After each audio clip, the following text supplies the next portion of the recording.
Hey everyone, it's Brian here. I hope you're all doing well, and welcome to episode 1 of the Mental Musician Podcast.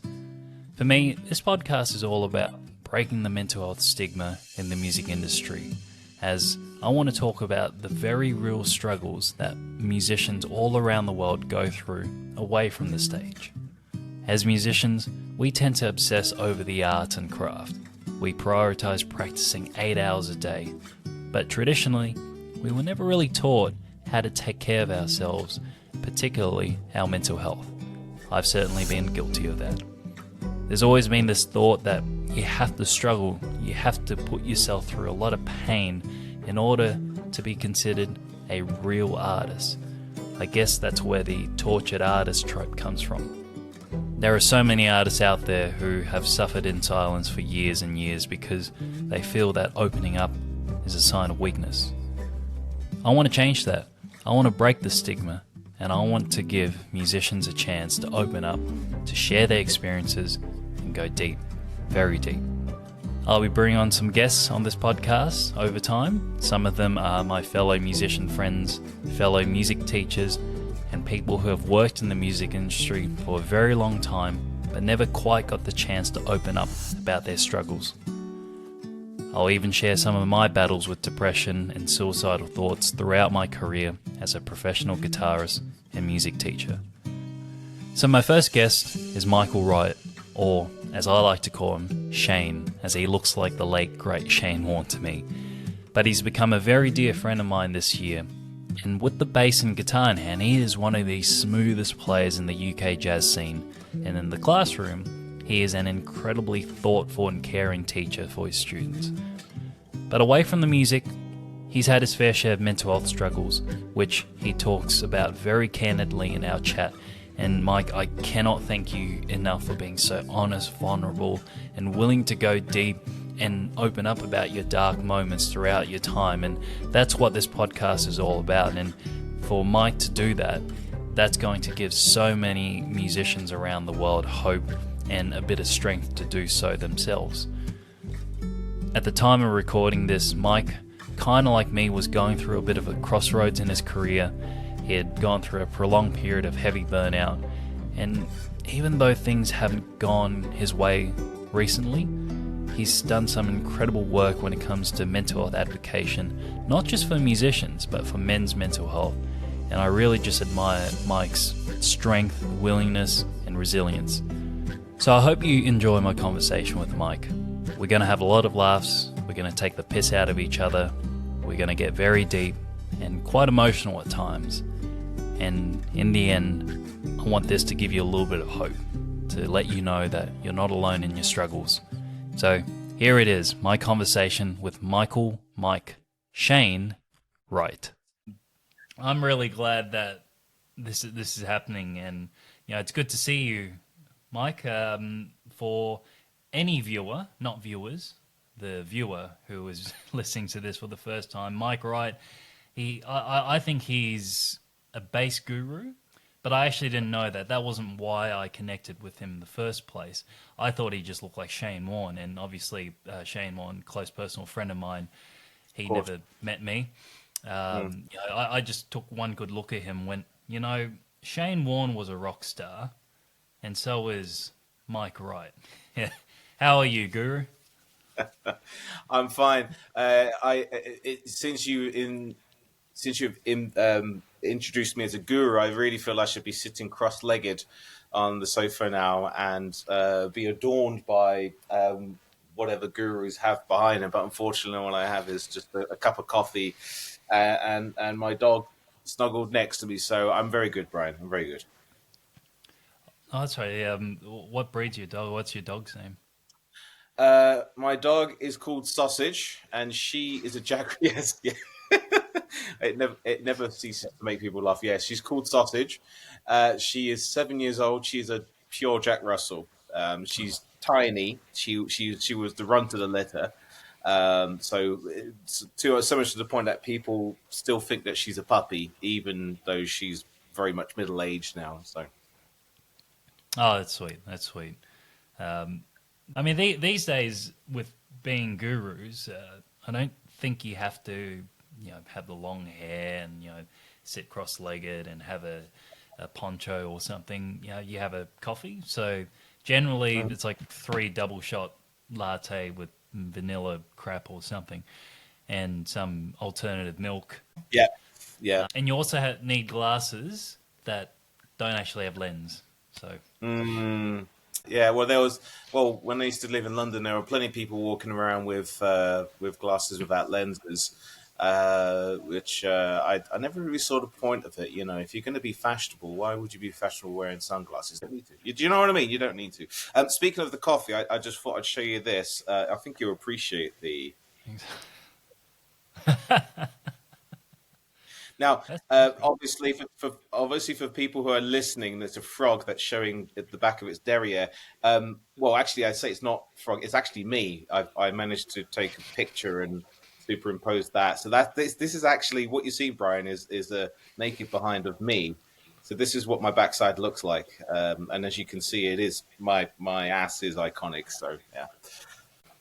yes, and Jay Shetty's your hero. So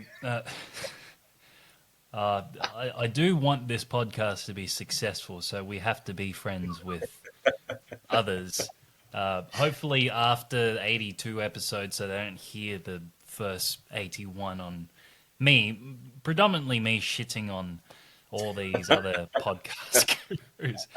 When I first connected with you, Michael, this was back in August 2025, and I wrote a post on LinkedIn somewhat calling out Rick Beato, who I'm a big fan of his work as a musician, as an educator. One of the things I felt that was missing was him not talking about mental health or mental welfare, artists' well-being. It's not entirely his fault, and he's part of a generation of musicians who just don't talk about mental health or health as a whole. So, Michael, you made a comment, and I thought I'd reach out. And at the time, I thought I was just reaching out and saying thank you for liking my post. But then after we started chatting a bit, to learn that our journeys are fairly similar in the sense that you're a teacher, you're an educator, and you're at a stage in your life where you're also not sure whether you want to keep teaching because it's really sucked a lot of energy out of you. It's made you, and correct me if I'm wrong, but it's made you somewhat question whether or not music is going to be something you're going to do for a long time as you keep going on. So at the time, I had only just shut down my music school. I'd been teaching for about 10 years, running a school for 3 years, and it took a lot out of me. So to hear that you're someone who doesn't glamorize the career of being a musician or a music teacher, that you're honest about it, that's what made me really want to talk to you. And since then, we're best friends now. So, and obviously the cricket banter, if anyone's listening from Australia or the UK or anyone who's a cricket fan, bonus that you're somewhat of a cricket fan. Only when England win, because apparently when they don't win, which is most of the time, the series is void. But no, it's so with this, I want to talk about mental health, your career, your life growing up, and I guess how you got into music, but also things outside of music, maybe that have impacted or contributed to how you are now as a 23-year-old man. So, Bless you. yeah. But I guess the first question, quite generic, but I remember you telling me a lot about this when we first chatted, but I'd love to hear it again. Growing up, what was your childhood like? Was it normal? Did you struggle at school? Was it sports and music, or was it fairly normal for most kids? In terms of the things that I was interested in into and what was happening, I would say it was fairly normal. I mean, I come from a kind of if you would call it maybe a middle working class family. So we never had money, but we didn't have too many times when we were struggling. In terms of music and sport, I mean, music only really came onto my radar when I was 10. My dad, out of the blue, one Christmas, 1995, I want to say, or 1995, Christmas 1995, said I was getting a guitar, and I didn't want one. I think I wanted like another Mega Drive game or something. And he was very insistent that you're getting a guitar, or he didn't even bother saying Santa. So that kind of made me realize, oh, okay, so yeah, my parents are buying me presents, not Santa. And I got into kind of a bit of an argument, as a 10-year-old would say, no, I want, what was it, whatever game at the time. And he's like, no, you were getting a guitar. And I remember him storming upstairs going, you're getting a effing guitar. So I kind of was in a hump, like, I don't want a guitar. And then lo and behold, on Christmas Day, I saw my guitar and I thought, oh, this is cool. It was a black Fender Squire. It was a black Fender Squire Telecaster. It was early '90s, late '80s. So guitar people will know this as a pretty good era for guitars. Black with a silver scratch plate, and it had a clean, pristine maple fretboard, and it just looked shiny. And I just even remember the smell. It just kind of had this polish, like new guitar smell, but it just kind of really, accentuated. And I remember looking at it going, oh, cool. And then I plugged it in and I had little tiny amp and basically just played all of the strings as loud as I possibly can in the loudest setting, in the most harshest, $2 guitar amp possible, which sounded absolutely horrendous. And when my parents had enough of me basically deafening them with the guitar, my mum organised a few lessons with him, and she used to drop me off Sunday morning around his house, and I used to go in his little spare bedroom, and he would have his guitars on the wall. And I thought it was really cool that he also had a black guitar. He had like a Strat copy, black with a white scratch plate, which I think is just a brilliant color Strat. And first lesson, what are you into? Like, what are you interested in? And at the time, I was watching the Beatles anthology, which were playing on terrestrial TV, and I was kind of getting into the Beatles at that time. And then I mentioned "Love Me Do." They said, "Oh, I like that song," and then we just kind of he kind of taught me a few chords, strum a few chords. He tabbed it out for me. And I can't remember how we got to it, but somehow we went from that to Sunshine of Your Love by Cream. And he probably just said, right, I'll just teach you this riff, or like, oh, because I must have heard it from my dad playing it. And he said, well, I'll teach you it. And I went, okay, I can remember it now. It was really vivid. It must have been about the summer or at least the spring day. I remember it was the Sunday morning. And I was playing along, and then all of a sudden I played the first two parts of the riff. And then all of a sudden I just stopped because I played it note perfect. The timing was absolutely spot on. And by that point, Brian, I've only had a couple of lessons, if that. And I just stopped in my tracks, kind of almost shocked myself, going, whoa, what was that? My mum ran in from the kitchen and went, what did you do? And I went, I don't know. She said, play it again. And I did. And then I just kept playing, the first two parts of the riff. And then Dad heard it and he couldn't believe it. And then I was all excited. And then I went back to my guitar teacher and I played it and he was shocked. And then he went, right, well, let me show you the last bit. And then he showed me it. And then from there on in, it was almost like me and the guitar was just inseparable. I just had this very, very deep affinity for the instrument. I remember in primary school, we used to do show and tell, and I'd bring my guitar and my amp in, and I would be playing songs, 20th Century Boy by T-Rex, No Problem, Sunshine of Your Love. And then a little later on, I got turned on to the first Rage Against the Machine album, so I was playing like Bomb Track, the riff to Bomb Track. So I was a really precocious and really quick learner. And that's kind of how I got into guitar. It was just, that was kind of those those songs, Sunshine of Your Love, 20th Century Boy, and then the first Rage Against the Machine album were kind of the gateway musics for me in terms of learning the instrument. Oh, that's the first time I've heard that story as well. So, at school, did you make everyone feel bad for being so talented? No, did you ever dabble or play acoustic early on as well, or was it just, oh, there's the electric, that's cool. What the heck is this acoustic thing?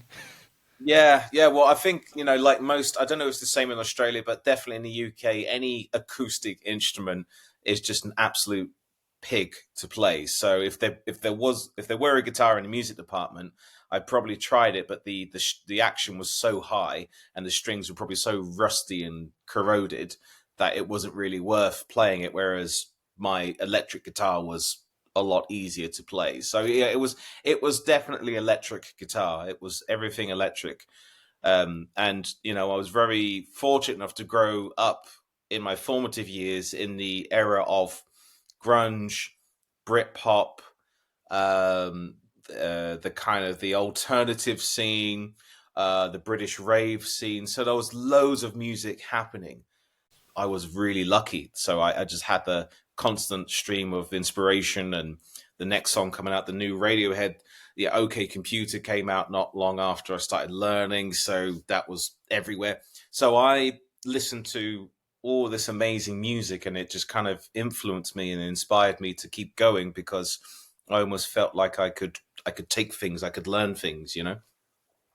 It's really cool. I'm glad that, I mean, it sounded like your dad forced you into it. Yeah. Like a lot of Yes. kids, you hear how a lot of kids have. You ask them, "Oh, so did you want to play guitar and music?" Like, no, mum, dad forced me to do it. But after that, it's almost like he did you a favor, or maybe was he living his dreams through you? Because that's what Uh, most people are like. Yeah, no, he definitely lived his dreams through me. He When he was younger, because he grew up. I mean, when he was in his formative years, it was the '60s, so he was a mod, with the Vespa motorbike and everything that you associate with British mod culture in the '60s. My dad was that, and he grew up in London, so he was the archetypal mod. But he was a massive Rolling Stones fan. His brother was a massive Beatles fan, and he just wanted to play like Keith Richards or Brian Jones. So I absolutely 100% think that my dad was living vicariously through me in terms of playing guitar, because he wanted to play guitar. And I remember the moment when I was learning.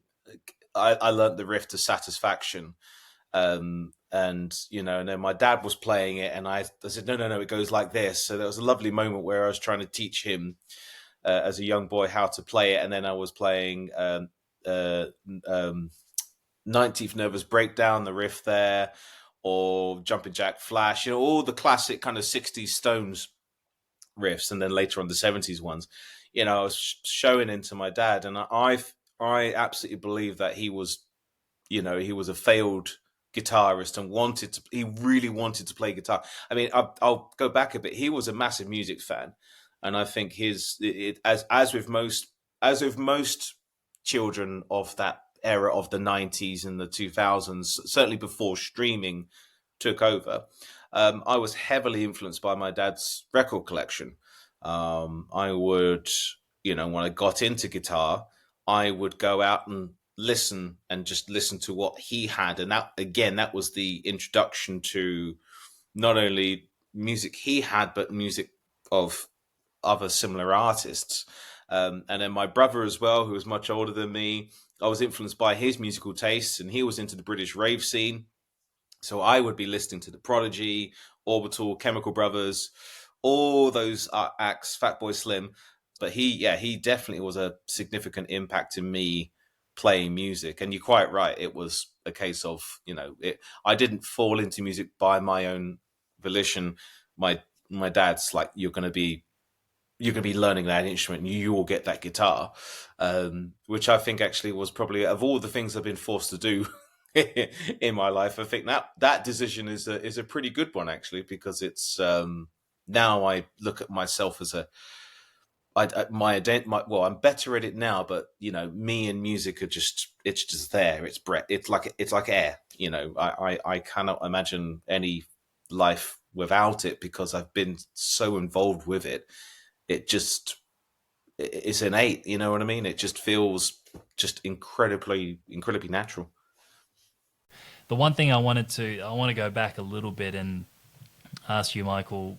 So, growing up, it sounded like you didn't like school because school sucks, and why would school be good? But was me like, and no time for modesty here, but was music something you said it came easily to you? Were you one of these kids who just happened to be so naturally talented, or did you feel like you actually had to practice 8 hours a day? Now, I don't like saying natural talent, but for you, did you feel like you could practice for 5, 6, 7, 8 hours, but it wouldn't feel like practice because it came naturally to you?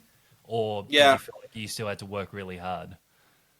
No, I music came very, very naturally to me, and I wouldn't necessarily count the practice because I would just play, and that's what I would do. I'd play, I there was okay. There was a moment when I realized that music it proved to be more easier than others that I learned later on. There was a moment when I was in a band, school band. So I played in the school Motown band that we had in my first school, which is awesome. Again, being introduced to other music earlier on, I got into Motown very, very early on because my teacher said that we need a guitarist for the Motown band that I have. He was a trombonist. He played in a really popular, iconic ska band in the UK, and he loved Motown music. So he, as with any teachers, I love this music. I want to try and put it into the department.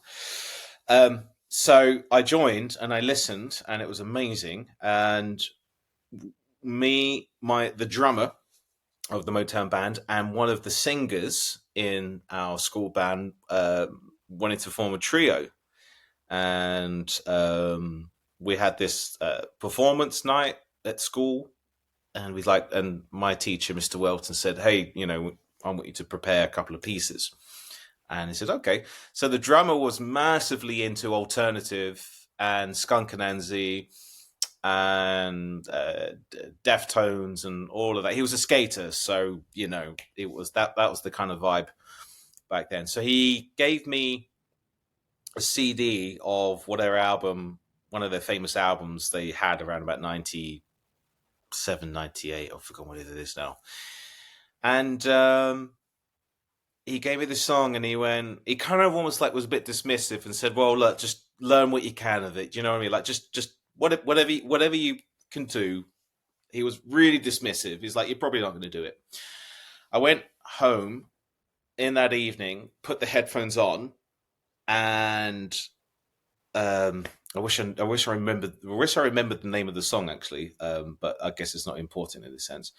So I listened to it, and it's quite an involved song. So it starts with an F-7 and the intro, and then it goes to an E-flat major 7, and there's a lot of Hendrixy type phrasing from the guitarist, and there's also a really wicked guitar solo with a wah pedal in.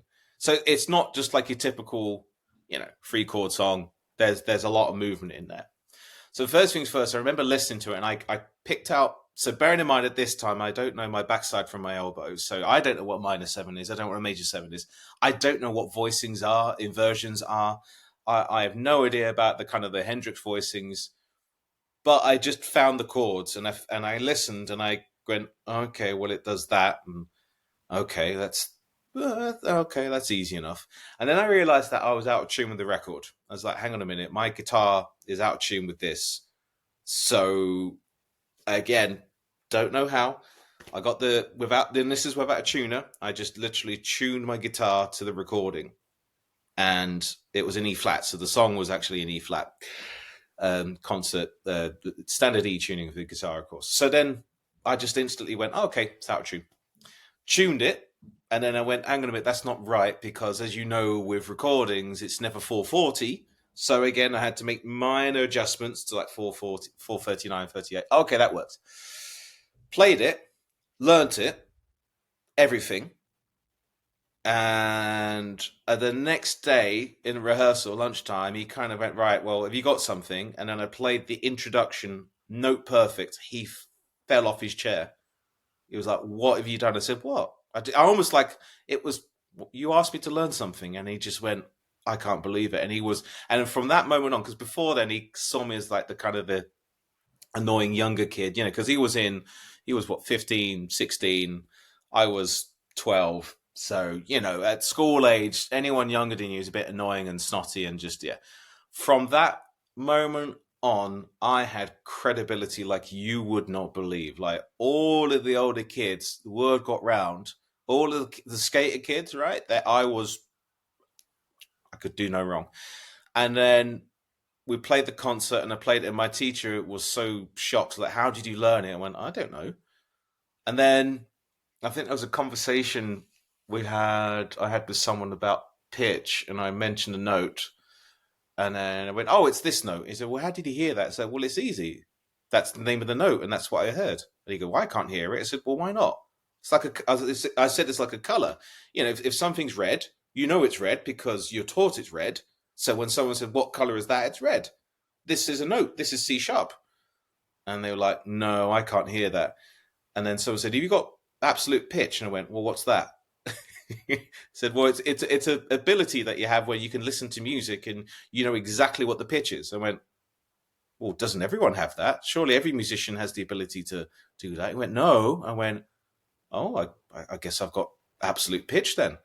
So things I believe became much easier for me because I had such a good ear, and I was able to. I didn't have to work out anything like pitch and rhythm. I didn't have to process that. I just heard it, knew what it was, and then it was just a case of my fingers trying to work it out. So music was incredibly easy for me because I had such an ear for it. But again, I didn't spend hours on the piano. I could barely play piano at that time. I didn't spend hours on the piano. I didn't spend hours in music theory. I have to mention to the audience that I had no theoretical background. I only learned to sight read when I was 18 years old. Same for the theory aspect, 17, 18. So at that point, I had nothing. I had no idea what any of these theoretical aspects were.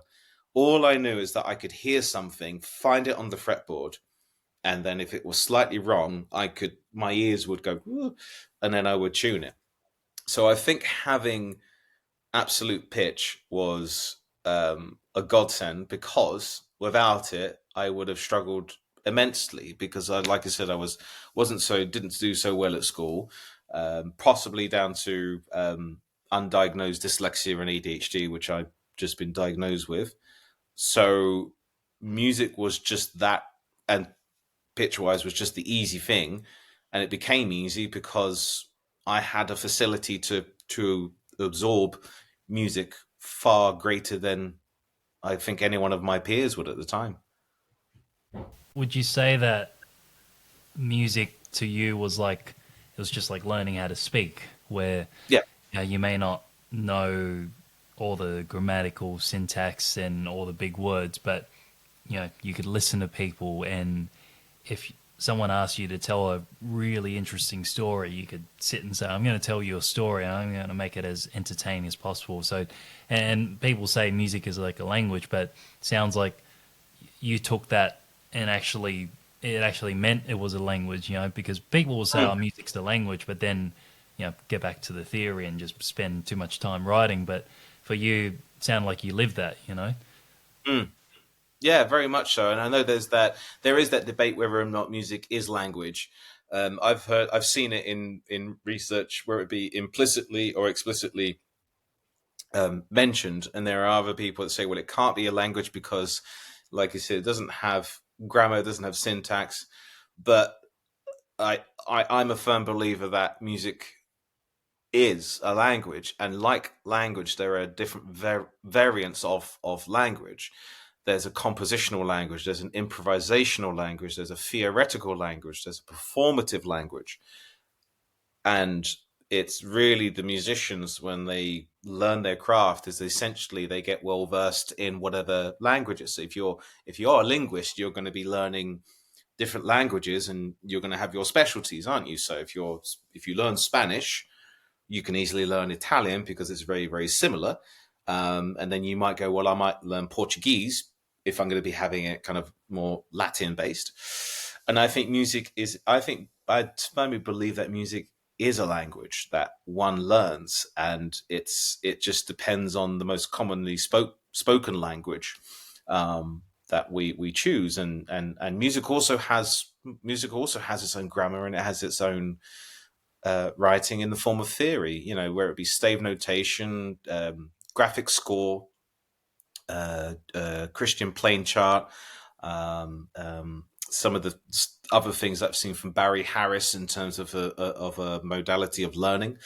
Music for me is a language, and I think with my absolute pitch, I feel it more because it's the internalization of music is in there. It is not necessarily something that I've learned in an abstract way. It was just inherent, in the same way that when we are babies, we are taught to communicate, and then at some point we don't necessarily need to think about communication because it's inherent. And I think that's the same thing with me with music. It was somehow in there, and then as I got older, I just had to learn how to verbalize what I was hearing on an instrument. Yeah, and it just sounds like it was your way of just being you and speaking to people, whether it's whether explicitly with an instrument, or just your way of trying to say, this is me growing up and making sense of the world, communicating with people and understanding other people. Yeah. That I want to take the conversation now to when you decided to take this into a professional area, when you decided to be a professional musician. And did you always feel like, oh, this is what you're going to do for the rest of your life? Or was there a specific moment or a few moments where you went, okay, I got to decide what the heck I'm going to do with my life? I might as well do music. So yeah, was it something that you just went, nah, I'm always going to do this? Or you went, oh, I probably should go professional? Yeah, I had to, not out of choice, sorry. I was about 14 years old, and I said to myself and my music teachers and everything that I'm going to be a musician. This is what I'm going to do.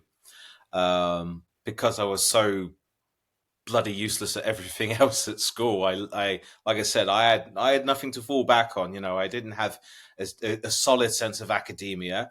I'm absolutely useless when it comes to crafting and making things.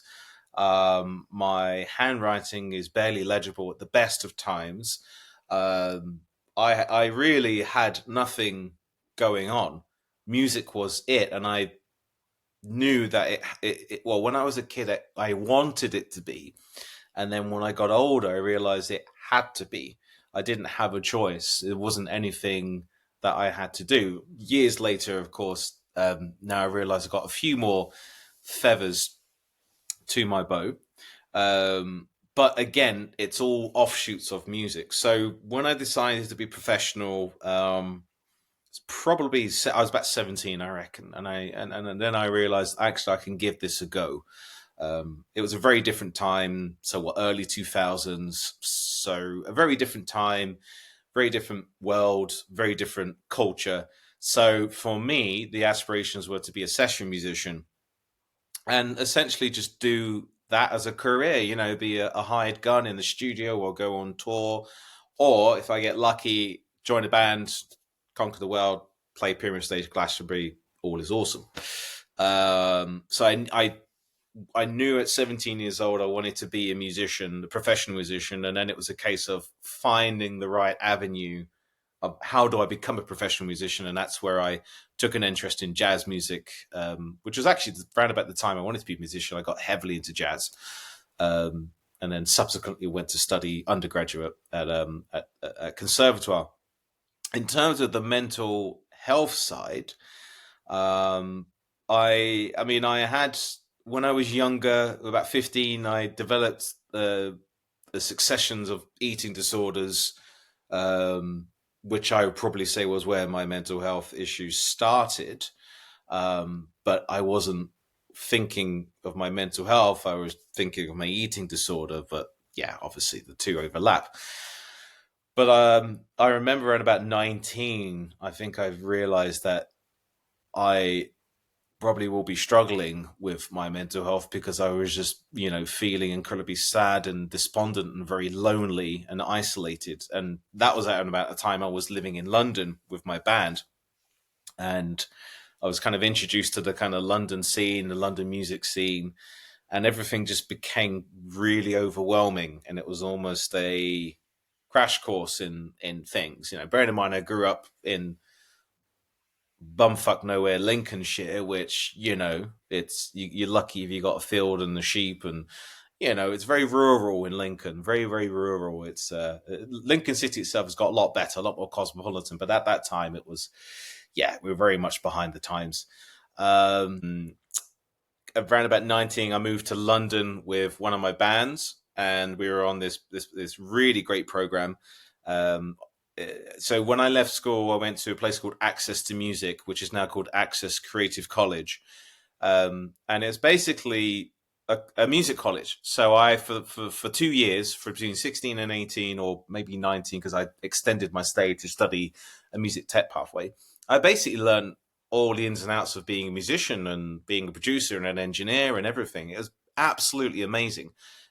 Free, to attend, and that was the making of me, because without access to music, I wouldn't have had an outlet. I would have basically gone, I want to be a musician, but how do I do it? Access to music was the place where I basically started my career, and it launched everything that I do now.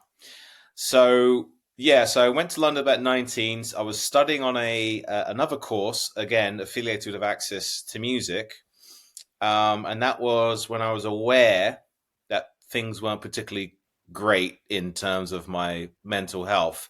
I don't know if you caught before, but I developed eating disorders when I was 15, and basically went through a massive run between 15 and around about 30, where I was cycling through them, at will. And there was a point where the eating disorders were absolutely horrific in terms of my life, and very much in the thick of quite a horrible situation. But I was aware of my declining mental health, or awareness that things aren't quite right, around about the time when I moved to London.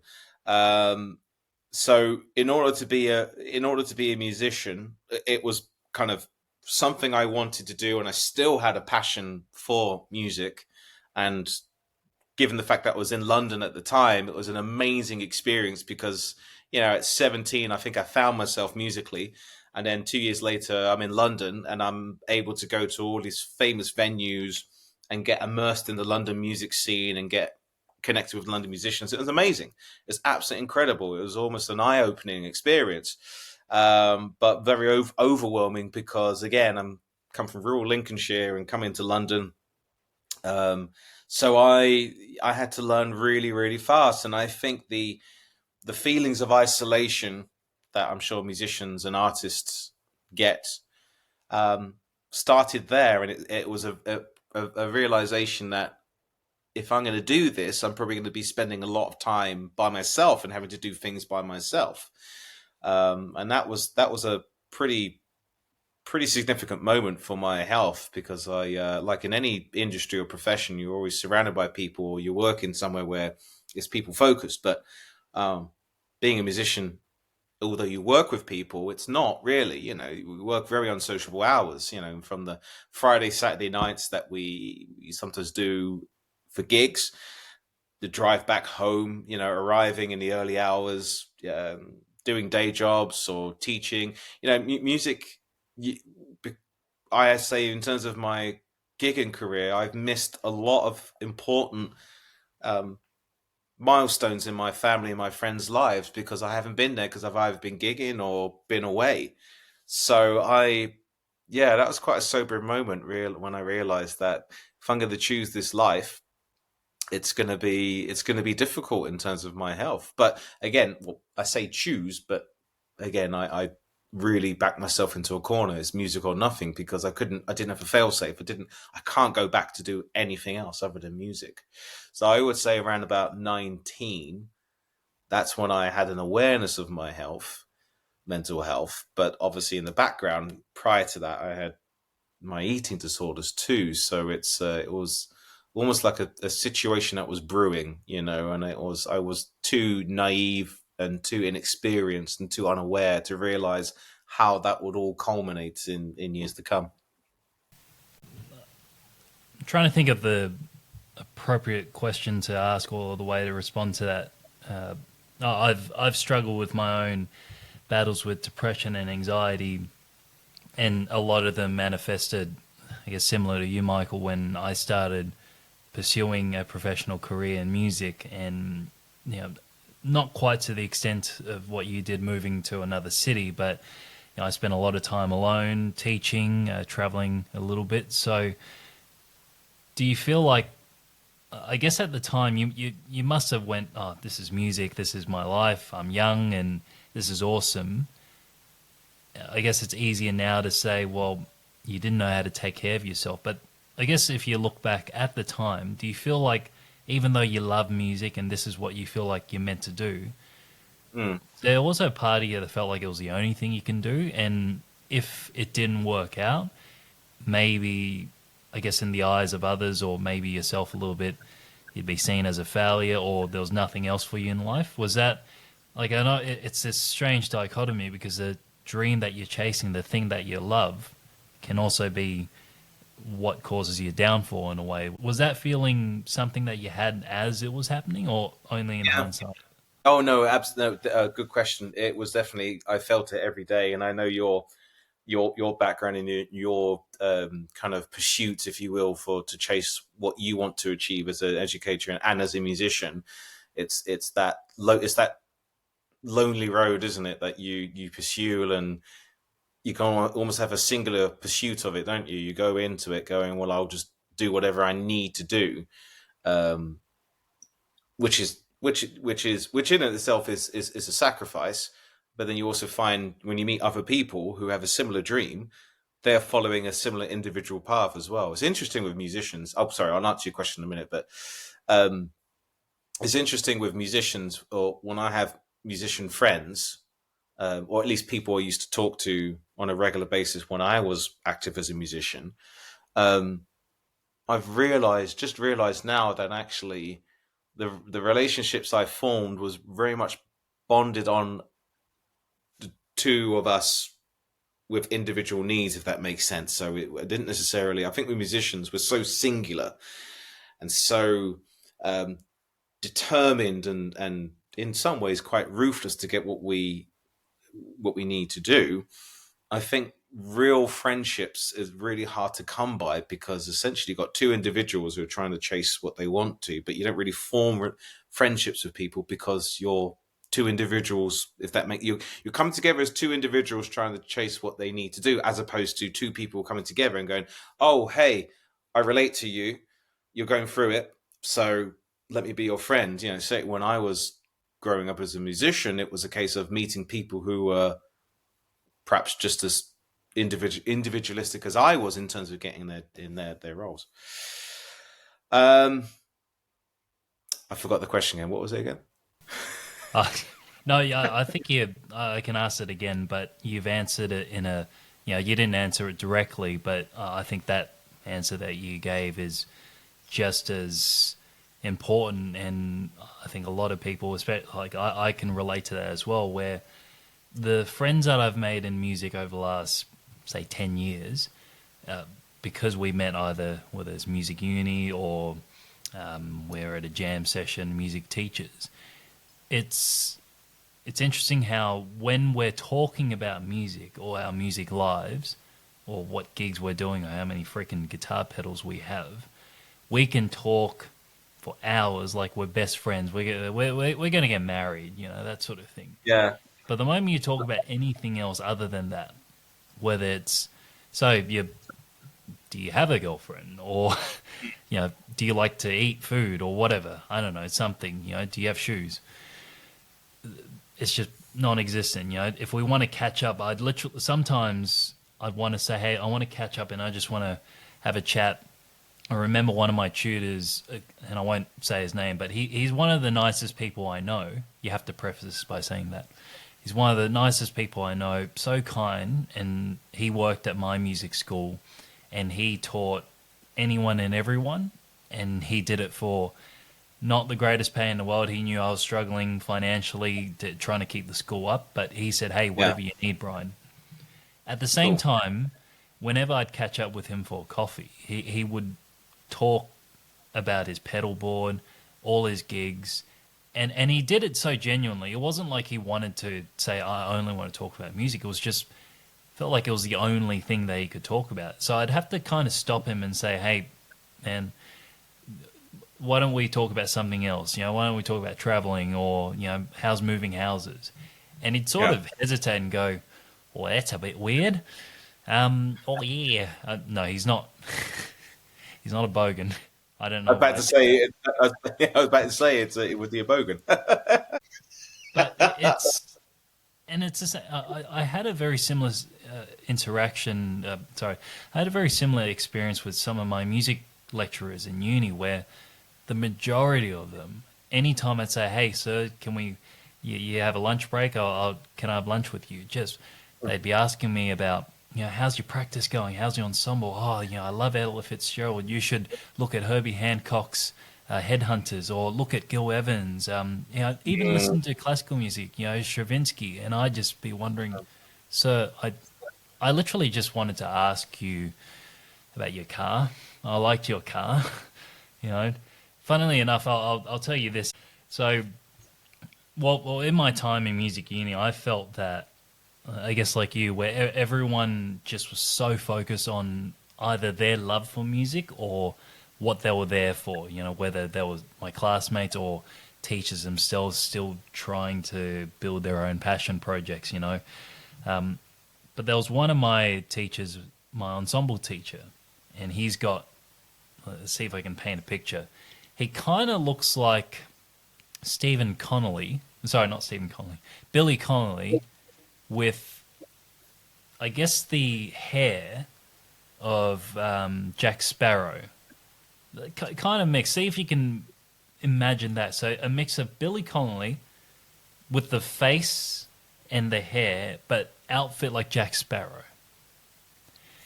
He was a huge man as well. Well, he's still alive, so he is a huge man. He's about my height, 6'1", but he's big, he's bulky.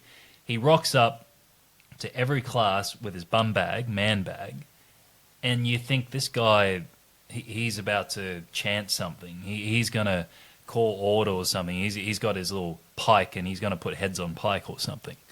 But every lesson, he'd literally barge in to the classroom and go, guys, I just had a panic attack this morning. I was so worried about this class today because I was so unprepared. But the moment I see your faces, man, it makes me so happy. And I thought, what? I thought that's not music. That's not music.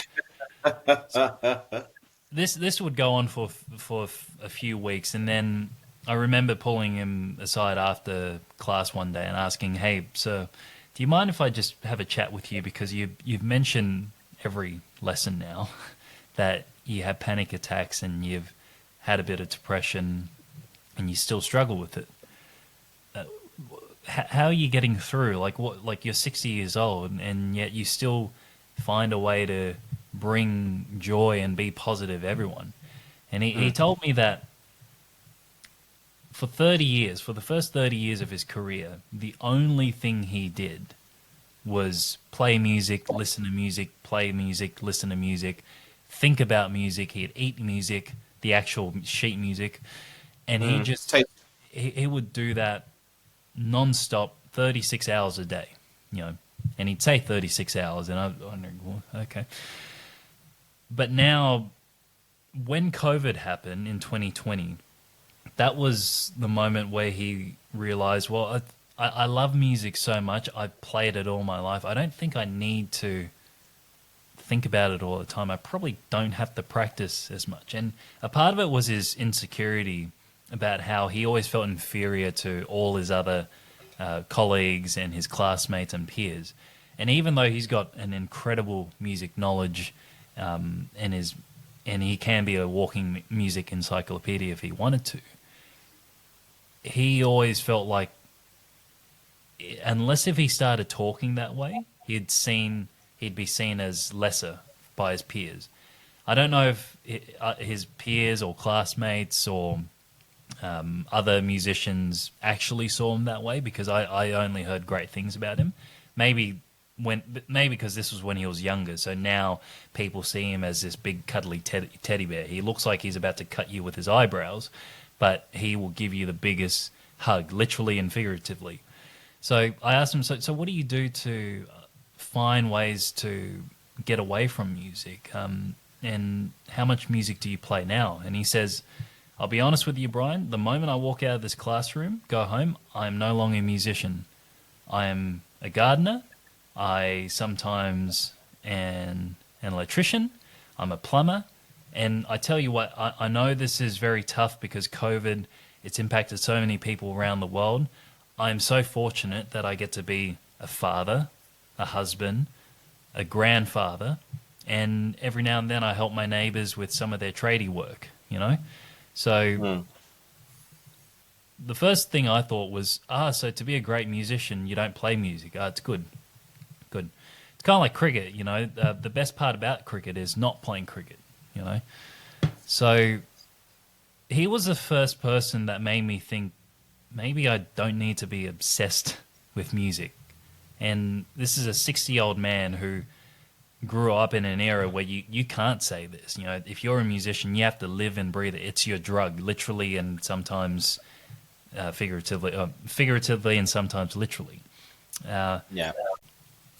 So the one thing I wanted to ask you, Michael, given that you were around musicians who just would live and breathe music, it was their drug, you know, figuratively and sometimes literally as well. It was really the only thing that they knew what to do in life. When you started having these mental health struggles, at the time, did you want to address them? Like, did you feel like I need to do something about this because I'm really struggling here? Or did you feel like, nah, I'm young, I'll get through it, I'll play music and music will heal me or whatever? Did you feel, I know there's a few questions here, but I guess it's all wrapped into one, but did you feel perhaps the pressure of having to continue pursuing music and doing it full time? Otherwise, you know, you'd be seen lesser by your peers. Yeah, great question. Yeah, absolutely. I knew something was wrong with me, but I didn't know what it was because the talk of mental health and well-being wasn't really didn't exist in the vernacular um, during my 20s. I would say during my rough periods of mental health, during the darkest days, the term well-being wasn't even nobody knew what it meant, and nobody had an idea what well-being is. Um, This is so I 2000s, yeah, early 2000s. so no, I would say what from let's say from 2008, yeah, 2008 onwards, I would say. It wasn't part of the conversation. I knew there was something wrong with me, and I felt embarrassed to say it to anyone because like the stigma attached to it at the time was, you're a weirdo, you're soft, or you're not employable because you're a bit flaky. Um, and certainly with my undiagnosed ADHD as well, I had massive issues again with studying and concentration. I couldn't practice for the out like those 8 hours. I could never. I've never practiced 8 hours. I don't think at all, like back to back. I tried. but I couldn't, and I felt less of a musician because I saw others around me who were dedicated, who were committed, who are normal as well. They seem really grounded, and I always felt very uncomfortable around people who were solid in themselves and who are outwardly confident, because I knew I wasn't that. I was very brittle and I was a complete mess inside. So I never felt at all comfortable sharing that. And yeah, there is a certain sense of when I was talking with my peers that I needed to kind of mask and front up because, everyone else was doing that. And I don't want to get a bad rep. And, like you said, talking with people, with musician friends about something other than music you didn't do that, man. Even in the times when I was in kind of the tour vans or working these contracts, you don't talk about that, man. You don't because you just talk about music or you talk about what is happening on the particular day.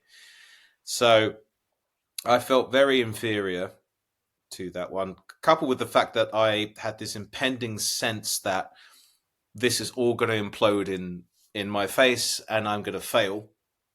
And there was a sense of comparing myself to other musicians and going, well, if I mess this up, what are people going to think of me in the community? I'm going to get a bad reputation.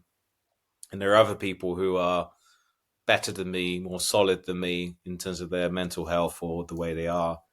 So I tried to keep stum about it for many, many years. It was only when, certainly in the UK, around about, excuse me, 2010, 2011, there was this charity set up called Time for Change, and it was a mental health charity. And I think it was all about breaking the stigma of talking about mental health. And they had people like Stephen Fry, and another comedian, Ruby Wax, who were talking about their mental health struggles way before it was cool, way before it was, part of the zeitgeist. They were openly talking about their mental health struggles. And it was great of them to do that because, again, the understanding at the time was that if you talk about mental health, you're a loony, you're a nutter, you should be in an asylum, But they were talking about it for many, many years before it became popular. And then about 2010, things started to change, and slowly but surely, probably the advent of social media, of Twitter and Facebook, I noticed more and more people who were being open about their mental health. And whilst that didn't necessarily help me, because I would say between the time of 2008 to 2014 was my worst in terms of mental health, I at least had some kind of reassurance that people were starting to take it seriously. It wasn't until 2014 that I'm kind of moving forward a little bit because I'm obviously, if you wanted to talk about kind of the dark days, I'm happy to do that. But certainly 2014 was when I was actively out, if you will. I wasn't necessarily hiding the fact that I've got problems. And I was also engaging with. I was very fortunate enough to do a campaign with Time to Change. I filmed two short films in combination with Toynbee Hall, which was it's a refuge that's set up in the early 20th century. It's based in East London. A very, very great organisation, and so I recorded two short films to highlight the stigma of mental health. And maybe at some point, Brian, I think I've still got the video. I'll share with you the Talking Bananas video that I made with me in a banana suit. Yeah, I was actually wearing a banana suit and dressed up with other people who were also wearing banana suits talking about that. It's absolutely cringe. And, don't get me wrong, Daniel Day-Lewis is not going to be losing any sleep over my acting performance. But that marked the first significant moment where I'm like, hey, everyone, I'm struggling with my mental health. I probably have most likely suffer with depression, with anxiety. I've been living in the shadows, so to speak. So it marked that movement into that, and then as the years have gone on, it's become a lot more normal, for a good reason. People have been talking about it, and then as the kind of years have gone on, I've become more open, more vocal about it, and have matured and have grown with it, whilst not letting it define me, and more importantly, not letting it make me feel less than I am. Which is an important thing, because when you've got something chronic and something which is essentially part of your character, it's difficult to function and go, well, I can't have a normal life. I can't think normally. Whereas before I would really let it get me down, but now I just look at it as that's what I have, and I need to do my best to manage it. So yeah, so I certainly in the musician circles at that time, you didn't talk about it. And like quite rightly, like you said, you don't talk about anything else other than music with your friends. Certainly when I was studying at conservatoire and I was working, the conversations that me and my friends were having were, checking out transcriptions from Steve Swallow or Dave Holland, or checking out the new Joshua Redman album, or like we were clicked in, and a bit like your tutor, your lecturer, that's his need to talk about music almost to keep up appearances was exactly what I was doing. I felt like I had to be obsessed about music. I had to talk about music. I had to finish my studies and go and practice or go and do gigs, even though in my heart of hearts I didn't want to. I just so wanted to switch off from this whole thing. I just wanted to be, live a little bit of normality, but I couldn't, because I had to talk, eat, sleep, breathe music. I had to go in and almost show my credentials by talking about something I transcribed, or talk about something that I listened, or if I've got a spare 20 minutes, hey, do you want to go grab a practice room? Do you want to run through do you want to run for that Chick Corea tune, because I'm not quite nailing that B section? Like those are the conversations I were having, and any problems I were having, it was to do with musical problems. So it's an interesting parallel that you mentioned your experiences with that, and it correlates with also my experiences at music college and conservatoire. That at that time you couldn't be seen as anything other than a musician. You had to eat, sleep, and breathe it. Yeah, I feel like this is quite, if I can say, endemic of being an artist, whether you're an actor, dancer, where you have to live for the art or you have to live for the music. And as much as on the positive side, there's playing music to try to make the world a happier place, or to bring some joy and peace and hope to people. But at the same time, that comes at the sacrifice of your own peace and hope and happiness, where you want to give this to people, but as you're doing it, you're drowning yourself inside and you're draining it. And it's interesting that when I think about it, and in the conversations that we've had privately, I think about how most of the time I reckon I don't think I had to do all the things to try to prove myself. It was all internal. I don't know if you feel, I reckon you might feel this as well, Michael, but I convinced myself I had to practice all the time. I had to transcribe 50 more jazz solos more than anyone else. I had to try to study Wes Montgomery, George Benson, B.B. King, everyone, and explain things in a way that no one else could explain. But then when I look back, I go, well, there was actually really no situation where any of that information was useful. In the end, most of the time you just go, can you play? And yeah, if you play and you give people a good time, sweet. 90% of the gigs I was doing had nothing to do with the stuff I was studying. It was just this pressure brought on myself because I felt like it was the pressure coming from within. But like, is that something that you felt like? Did you did you feel like the talk around you was always music, or do you feel like maybe because of that perceived pressure that might have been blown out of proportion? And a lot of artists feel that way. They feel like they have to do more, even though in reality it's probably not as serious or extreme as it is. For established artists, no, because I think there's a certain point when you show enough in order to justify your endeavors. So you don't really need to. So if you're an established artist, I don't think you need to. You don't need to do that because people know your track record. People know what you're about. You can then shift conversations to different subjects and be less music focused because you've earned that right.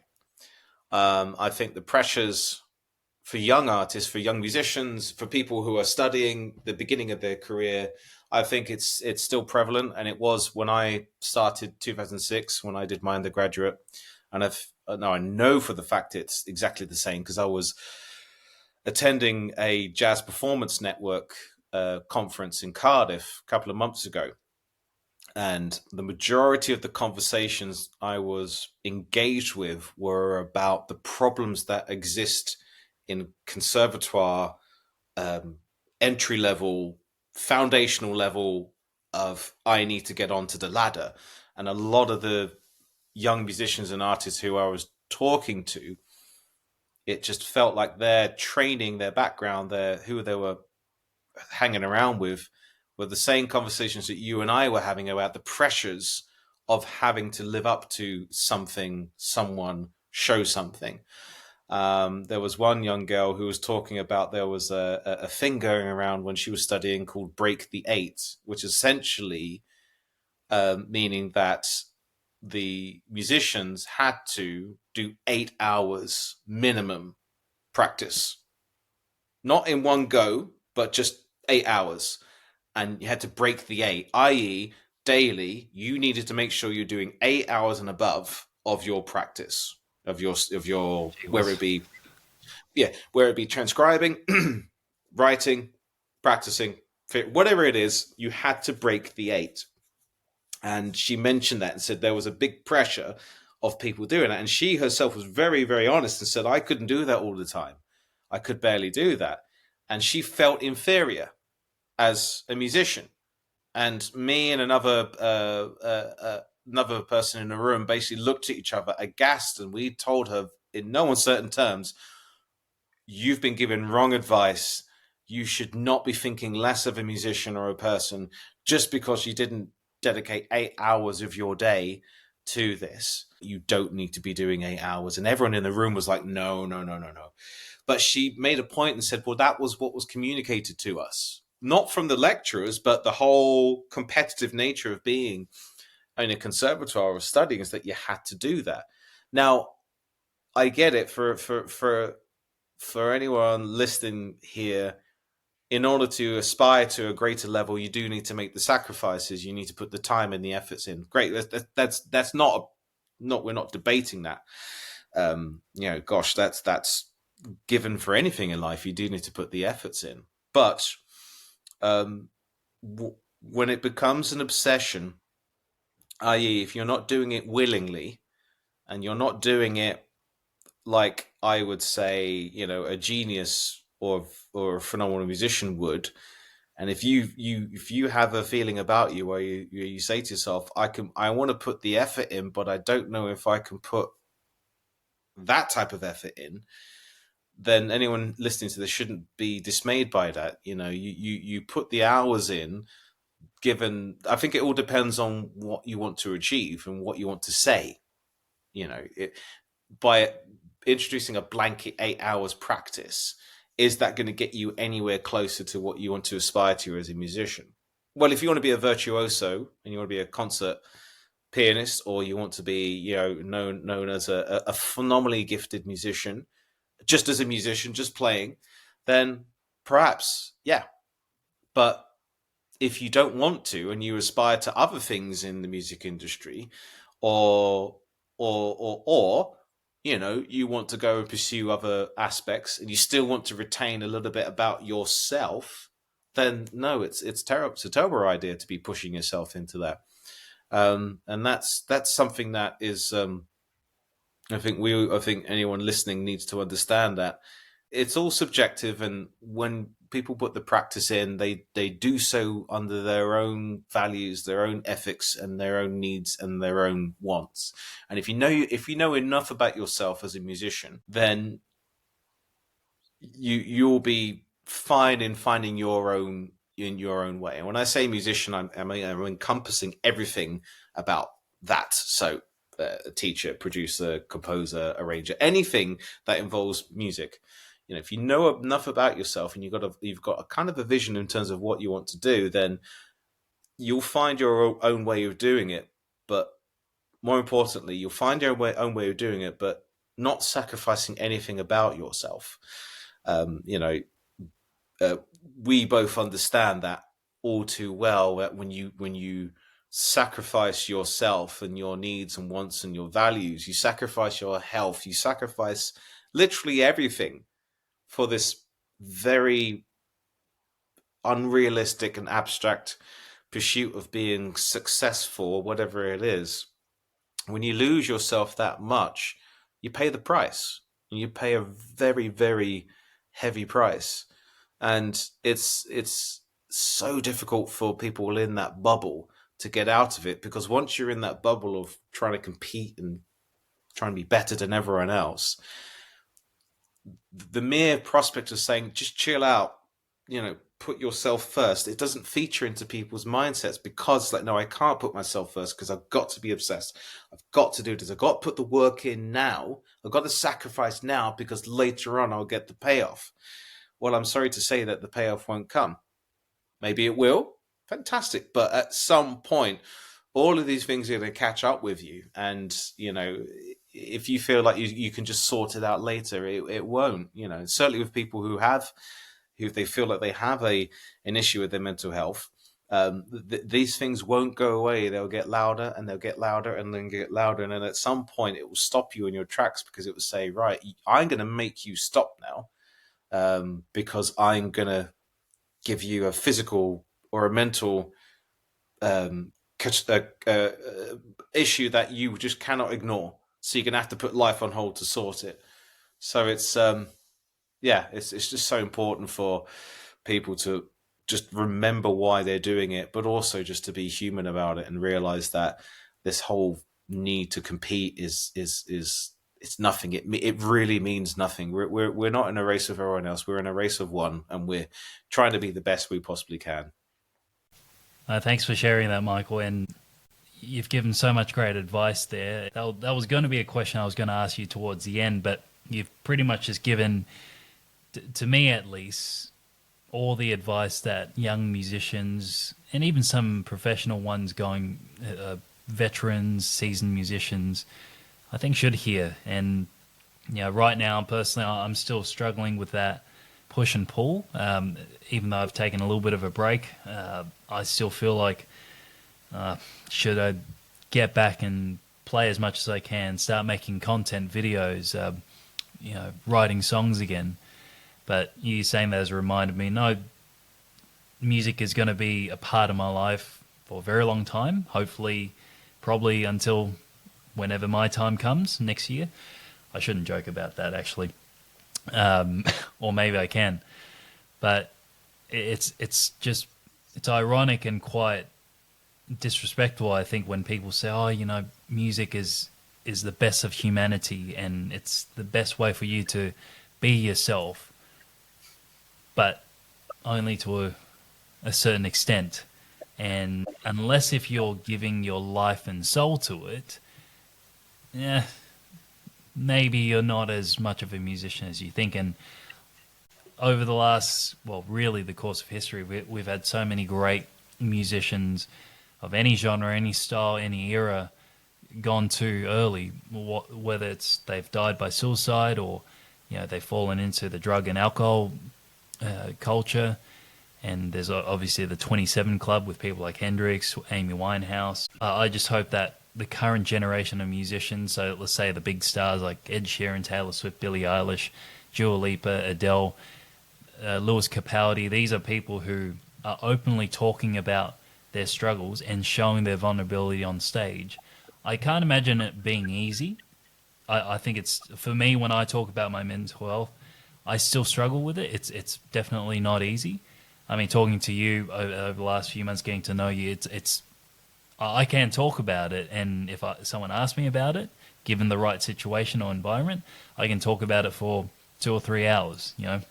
That's why I started a podcast. I wanted to ask, in relation to that, do you find that opening up about your struggles, sharing the dark times that you've had, do you find it easier now? As in, do you feel like you can talk about it naturally, or is it still something that you have to sort of take a deep breath before you talk about it?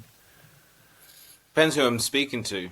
If I'm confident in who I'm speaking to can kind of handle it, then I can always talk about it almost like I went the other day going to the shops. I could be as blasé and as flippant about it because it's a lived in experience, and it's something that's happened. But I can kind of look at it and go and almost, well, I say that some days I can, and some days I kind of find myself talking and thinking, oh, hang on a minute, that actually this is bloody dark, and even I'm welling up and going, oof, okay, this is heavy. The turning point in terms of how comfortable I was talking about it face to face with people came in my last school.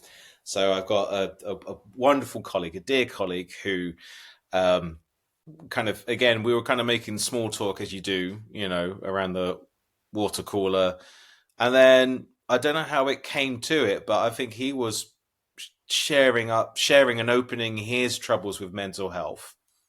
Oh, I know what it was. So he was giving assemblies to senior school, so from 14 up until about 18, 19 years old in my previous school, and he was giving assemblies on mental health and well-being, and he was being very open about his struggles and his plight.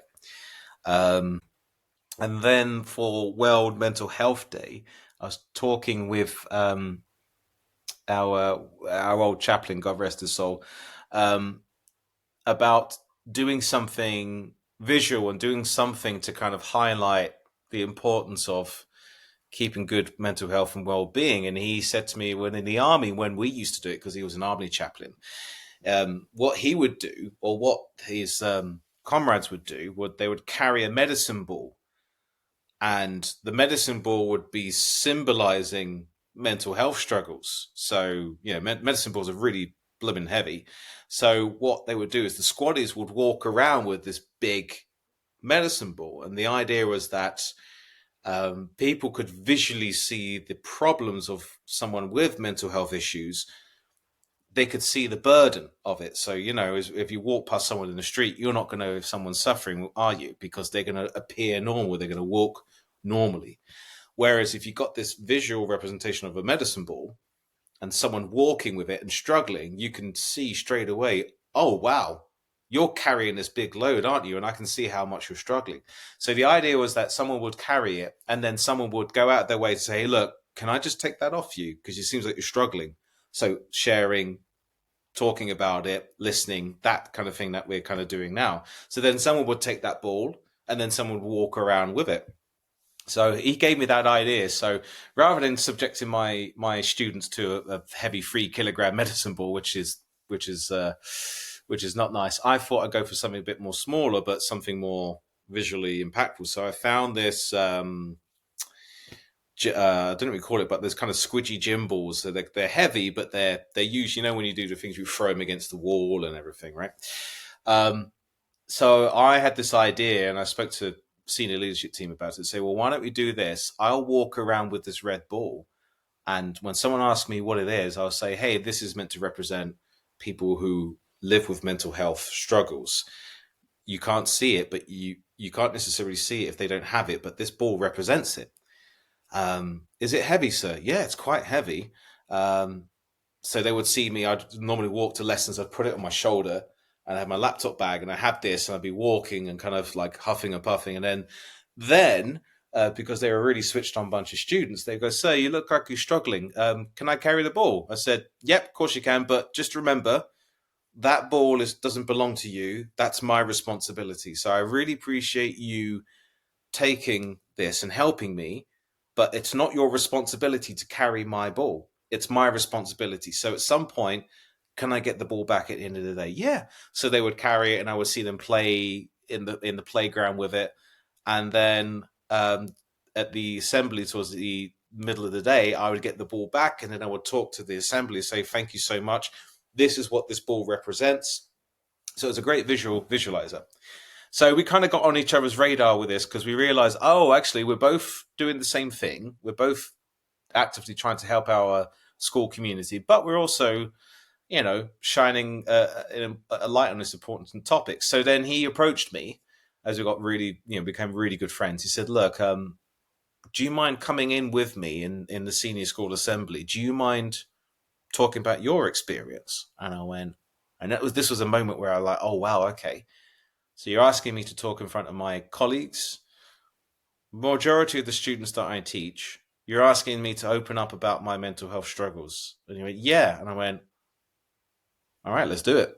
And, I'm not going to lie, it felt a little bit nervous because it's almost like, I even opened the speech with, hey, everyone, you know me as Mr. Wright. You know me as this fun-loving, energetic teacher who teaches drama, who teaches games, who teaches music, who gets involved in the panto. You see this side of me, but actually, I'm going to be honest now. I'm going to talk to you as I really am about the mental health struggles. And I told them.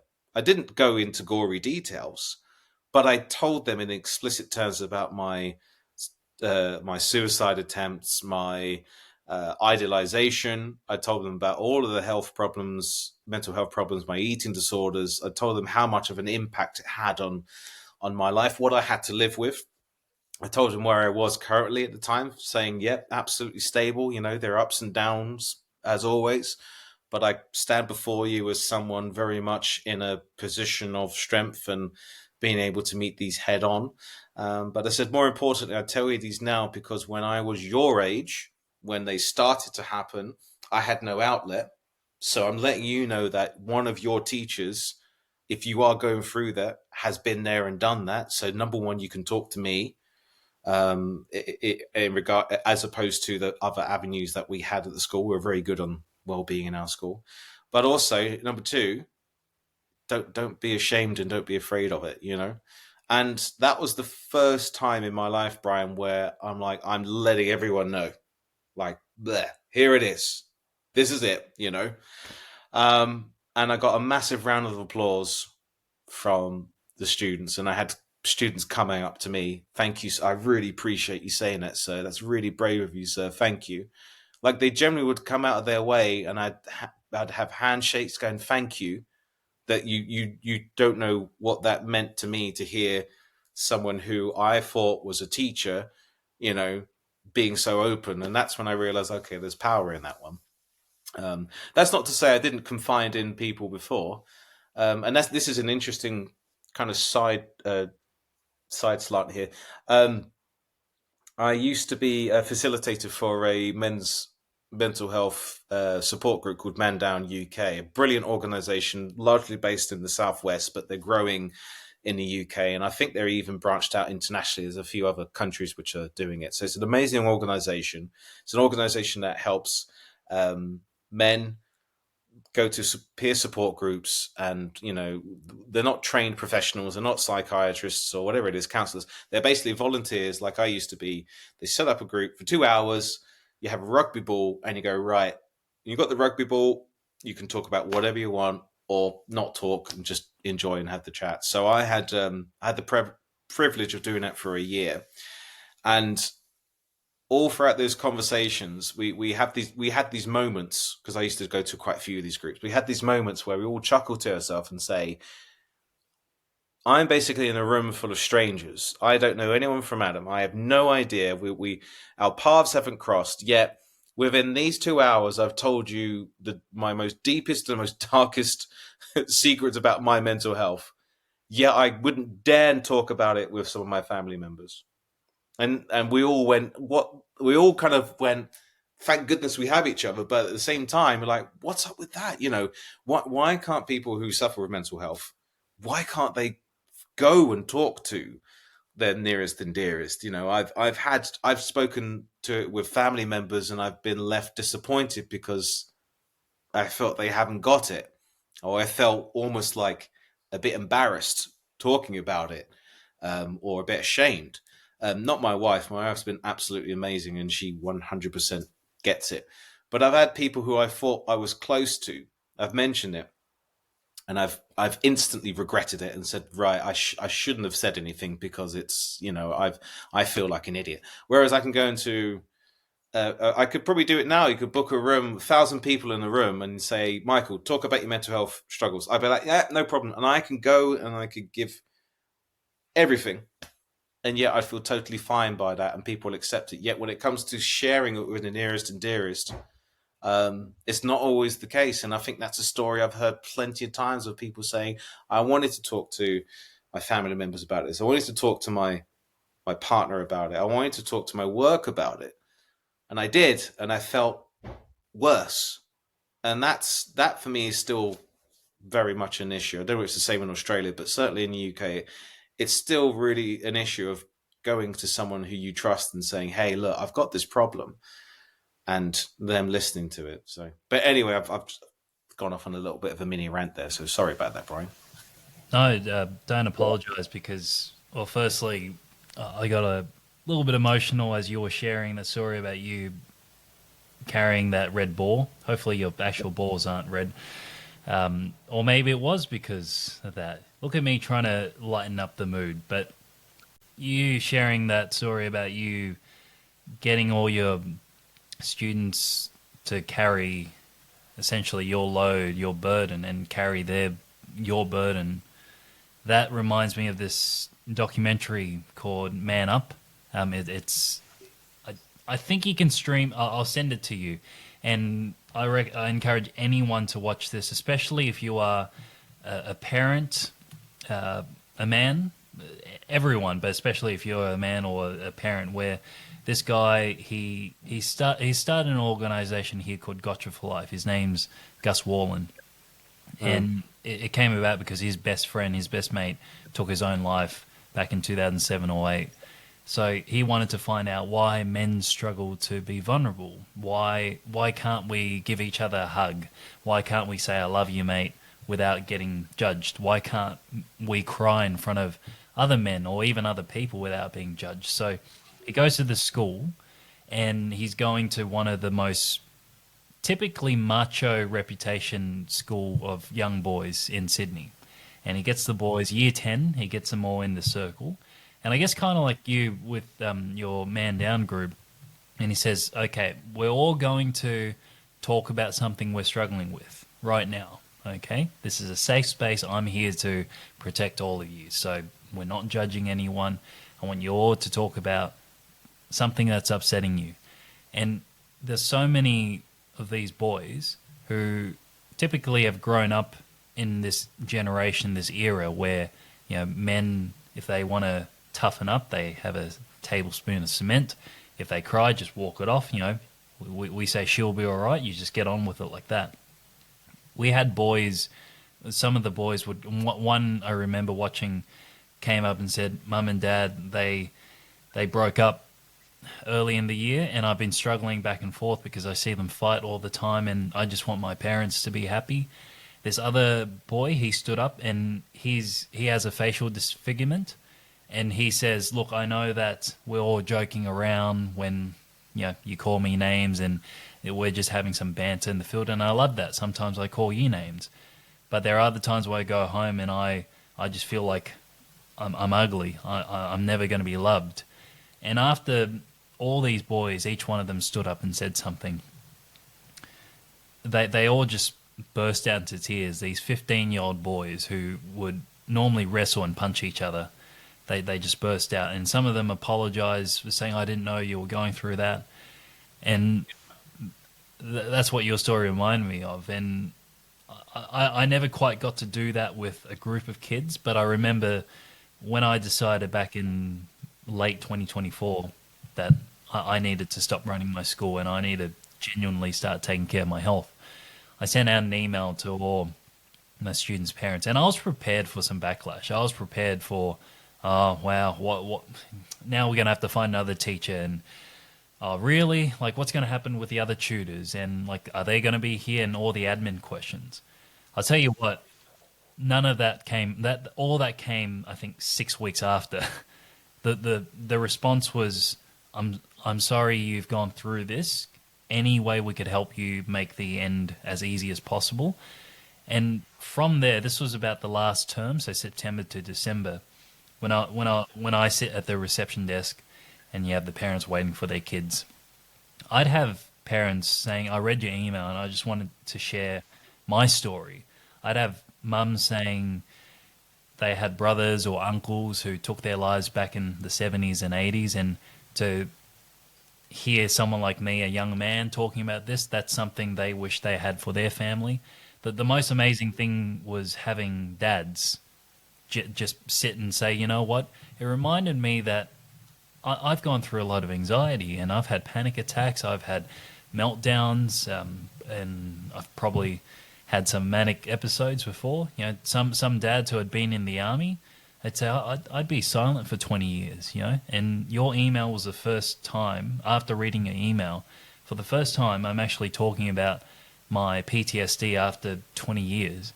And for me, that was the most beautiful thing that came out of it. And I guess like you, Michael, I wish it didn't had to get to that point to have these conversations. But for me, I hope that you feel some pride that you're having these conversations at school level to get these young boys and girls, especially young boys, to talk about this from such a young age. For me, I always feel like whilst perhaps maybe in our lifetime we may not get to a world where you can just go up to a stranger on the street and say, "Hey, I'm not doing okay," and someone's just going to sit at the bus stop with you and just talk to you like that.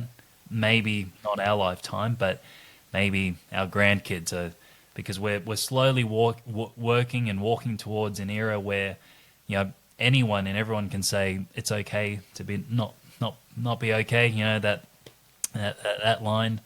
And hopefully in the music world, we have young kids, young musicians, be supported, and to know that you're a musician and you're very talented, skillful, and you're going to be great, but you're also a person. And if you want to share your music and make people happy and give people hope and peace and all that, you're going to have to do that for yourself as well. And that's okay. So, you know, I hope that you feel that and believe that. So, and, you know, I know that you're going to keep doing that. And I guess even though you're teaching and gigging and music playing now is not as strong or not as frequent as it was maybe 5, 10, 15 years ago, I think what you're doing now hopefully is giving you as much satisfaction and a new lease on life, if you know what I mean. So hopefully whoever listens to this connects with you, and hopefully they can do something with you as well. So yeah, but I genuinely hope that you feel that you're doing something arguably more important than playing the most amazing gig at a pub at 4 a.m. What's more? I can't see anything more important than that. We talk. I mean, that's it. 4 a.m. at the Dog and Duck. You know, playing to two people who are falling asleep. I mean, that's what it's about, Brian. You know, that's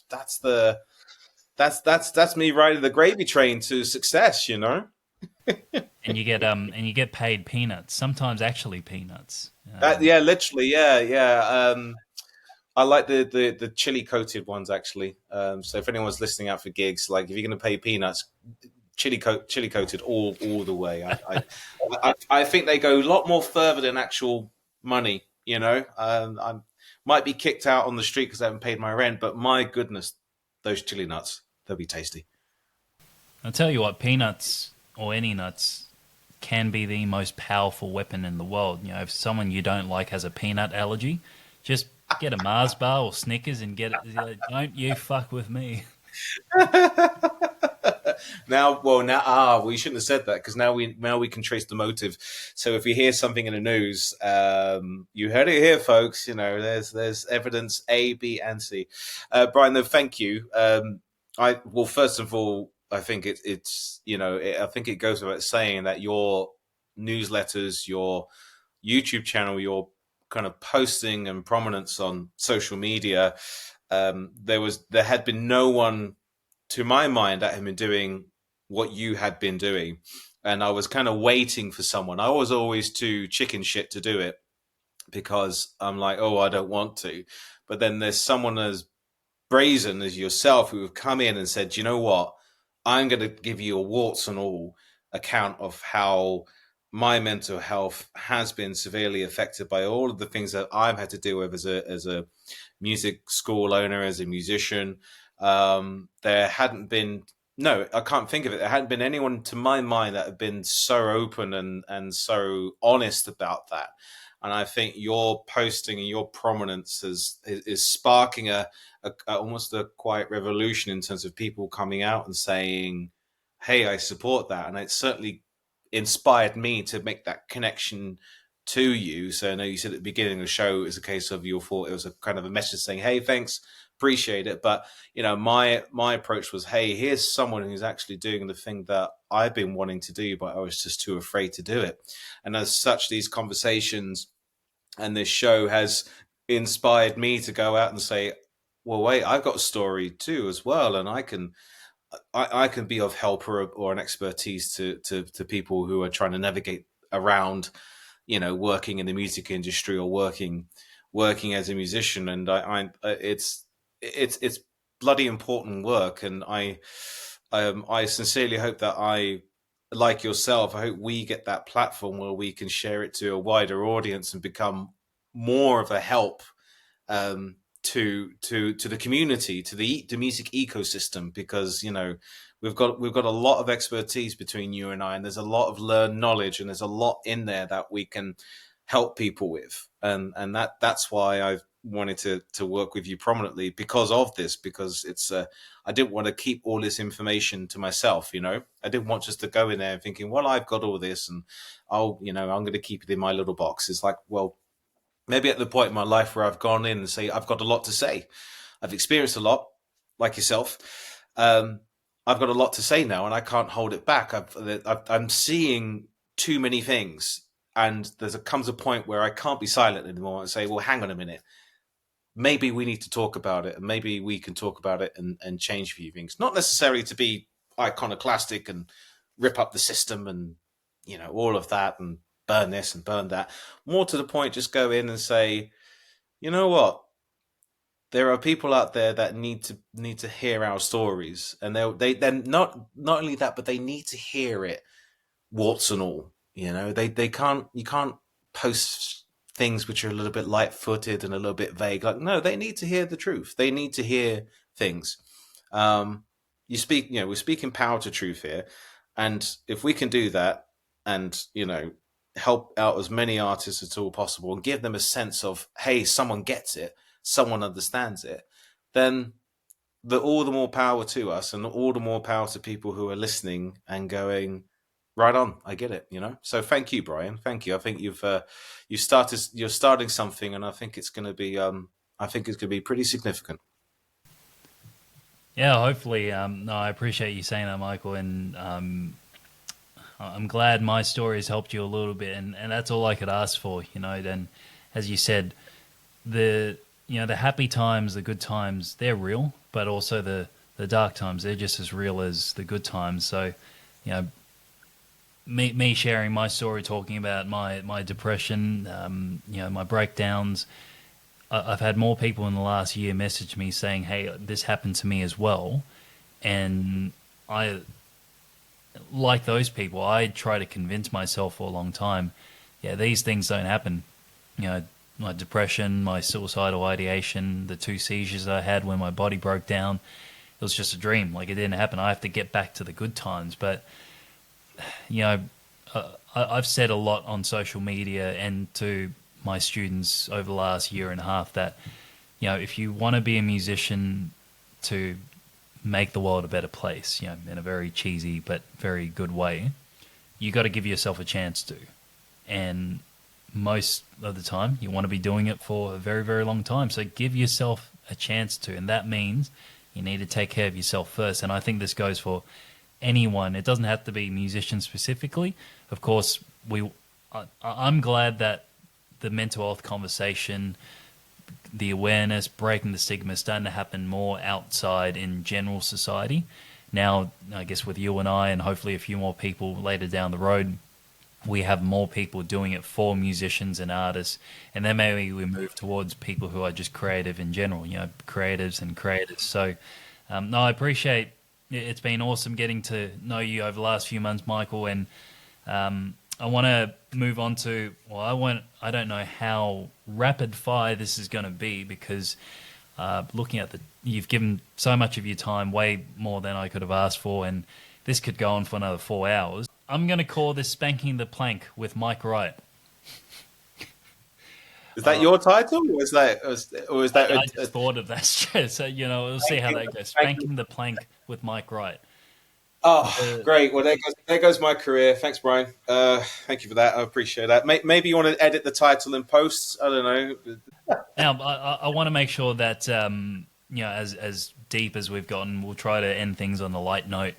And, we want to keep this positive because in the end, all the tough times and dark times, you want to get through them and you got to have good times as well. So I did send you a bunch of questions, Michael. I'll start off with some music-related questions, such as, number one, do you think you'd still be a professional musician knowing what you know now about your mental health? So not necessarily in the sense of, you're going to go back to your 19, 17-year-old self and say, I'm going to give you some advice. Just say, let's say you grow up now and you're 17 in 2025 and you now know, there's this mental health struggles being a musician. These are the things that can be impacted. Do you think you'd still go down that route the exact same way and still have a life in music the way you have? Yeah. Despite everything, I would. Partly,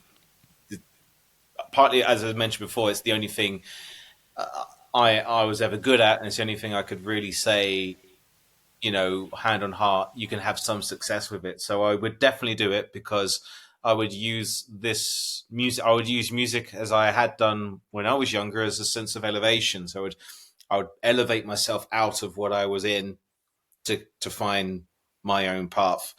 I would do it. It would be easier now because the awareness of mental health and well-being would be there, so I wouldn't feel so alone. And dare I say, I'd probably get the help needed a lot sooner than I had done. So I would definitely still be a musician. I would still be a musician. If I know what I know now, I would still choose music. That's an interesting answer. I guess for me, I wonder if I wouldn't.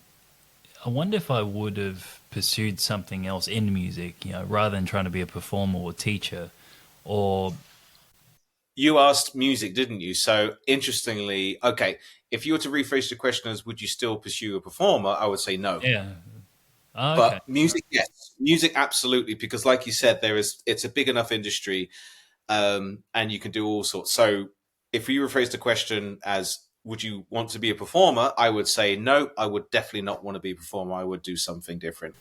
That's interesting. Yeah. I guess the second question I have is somewhat similar, but more mental health related. Where if someone came to you now and said, "I can take away all your mental health struggles, so your depression, anxiety, suicidal ideation, ADHD," would you take up that offer? So the moment they take it away, the next day, you'd wake up and you'd feel, dare I say it, happy. But if they took it away, would I still have music? Would I still be able You'd to still make have music, but you okay. don't know what's going to happen after that. So Okay. it's a question of, I guess it could also be a question of, is that, could happiness for you be feeling free of all these burdens, all these mental health struggles, all these demons? So I've thought about this question quite a bit over the last few months because someone asked me this recently, but I'll let you answer and maybe I'll share mine too. Oh no, I'd love to hear your view on it. So my initial thoughts would be, if someone was to take away all of my issues, and I would live happily or I'd be unaware. My first thought was, would I still have the power to be compassionate and empathetic? Would I still have the innate ability to kind of get to the core of people and understand people and relate to them? Would I still have the ability to almost recognize when people are needing a little bit of help, me coming in and instantly recognizing that and helping? It's an interesting one. I feel almost in a way it's asking, would I be so selfish enough to get rid of that in order to facilitate my own happiness and well-being, or would I still keep it for that one? If I get rid of all those aspects, I wouldn't be who I am. I'd be a completely different person. And I know that when I speak to people who don't have an awareness of that, um, I'm a little disappointed, because there's a part of me that goes, oh, why can't you understand? So in that instance, despite all of the horrificness that I've had to deal with, I probably would keep it. And I would say, no, I'll keep it, because if I get rid of that, I'm not going to be me. I'm not going to be able to show me. I'm going to be a completely different person. And if I probably if I take myself out of it and maybe go third person, if I kind of saw myself walking down the street, and if I look at that person and go, would I like that person? And maybe I wouldn't like that person. Maybe I would look at that and go, actually, you don't have any of the core qualities that I see. So I would probably say, despite everything, maybe I'd keep it. Maybe I would keep it. I'd probably live to regret that decision in many years to come. But as it is now, despite everything, no, I'd probably keep those. I'd probably keep those. How about yourself?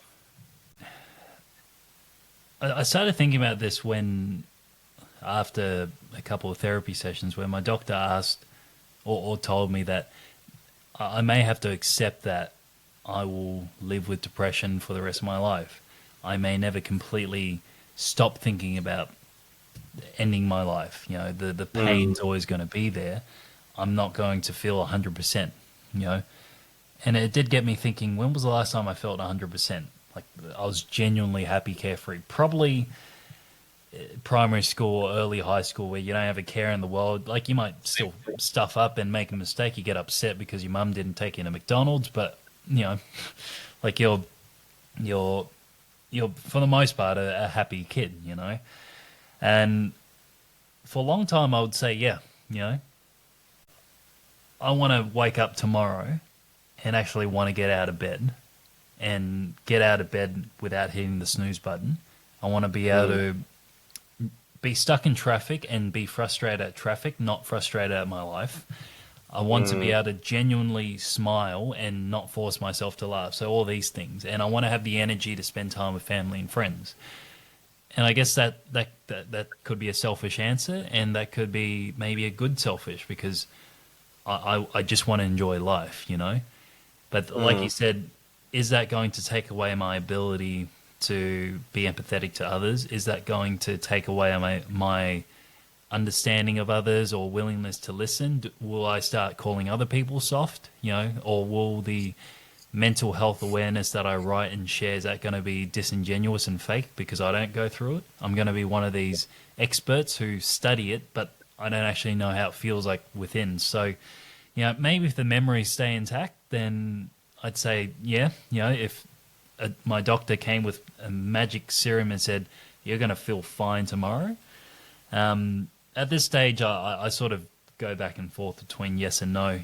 I think if I got specific about it, and maybe I'm changing my own question, I can do that. Perhaps getting rid of the thoughts of taking my life. I'm okay with the anxiety, the depression, the stress, but I don't want to ever think about taking my life ever again.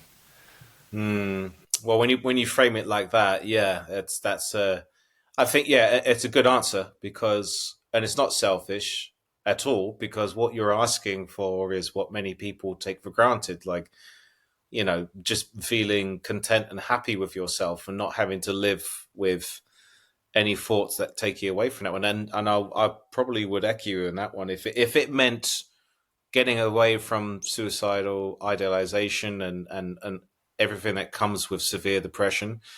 I'm probably with you on that one because to have a sustained period in my life where I'm not thinking about that would be brilliant because I don't know what that feels like. I dare not go without not thinking about it, and then the minute I don't think about it, I tend to think, "Oh, you're not thinking about it, so is that a good thing?" Oh, but you're thinking about it now. So, from that prospect alone, from a pure self care, like look after number one, yeah, I would agree with you on that one. That's really nice, man. The next one, this one got nothing to do with music, or maybe it has, and a bit of a two in one. So, first one, can you cook? Are you a better cook than your wife? No, and definitely not. Okay, well, if you were to cook, what can you cook? What's your specialty? Oh, okay, right. So when you say cook, I'm imagining that's someone who can actually, make a decent dish. I Yeah, can yeah, cook, yeah. but you know, I can make a really good lasagna and spaghetti bolognese and a shepherd's pie. So anything like mince based, I can absolutely smash that. We use just because I don't really like the consistency of beef or pork, but we use kind of like veggie mince. And I've managed to perfect a really, really nice plant based lasagna, shepherd's pie, and spag bowl, like really top notch. So I can absolutely do those three dishes with my eyes closed. But in terms of culinary talents, my wife is absolutely incredible. She's got a brilliant gift at like reading something and going, "Oh, that's how you do it," and just doing it. Whereas I read something, go, "It doesn't make sense to me," and I just go lie on the sofa, watch car videos on YouTube. So Hey, anyone who can make a mean lasagna is awesome. And spag bowl. I'm glad you say spag bowl. That's what we say. And some people stuff that up somehow. They just get the canned sauce and the pasta and whatnot. But okay, so I make the sauce from scratch, even for or everything you mentioned. I make the cheese sauce, everything from scratch, and I've got it down to a T. So there we are. so I've sort of taken this question from one of Australia's biggest sports podcasts, the Howie Games, and I quite like this. Where so this dinner, you're preparing your mean spag bowl, lasagna, shepherd's pie. You're getting it ready, slow cooked maybe. How you do it from scratch, everything. You can invite three people, any time in history, alive or dead. Who would you have? Three people. Hmm. Hmm. For me, I have to think. I'm thinking about the balance. So it's not just randomly inviting people. I need to think about the balance of characters and what they would contribute to the conversation. Number one, Jim Carrey, um, because he's obvious. There's no doubt of his comedic talents, but just emotionally intelligent and just so well read. I'd invite Jim Carrey. Um, I would invite. I'm trying to think of like someone really likable, like someone who's just charming, and maybe Ryan Reynolds. Maybe there's a Canadian thing here, because he's hilarious, but also comes across as a very great conversationalist. And he's a handsome fella as well, so there's always a little bit of that eye candy aspect. So even if I get bored, even if I zone out of what he's saying, I can easily be so envious of his good looks. Jim Carrey, Ryan Reynolds, and RuPaul. That is a very interesting trio there. Which version of Jim Carrey is it? Just him now, or '90s Wheels Manic, or just any like right now? Oh no! I couldn't do with the '90s Jim Carrey. I could do with him now when he's kind of more aware and a lot more. He's a lot more outspoken. I'd have RuPaul in drag. I wouldn't necessarily have the character behind it. So I would have her there.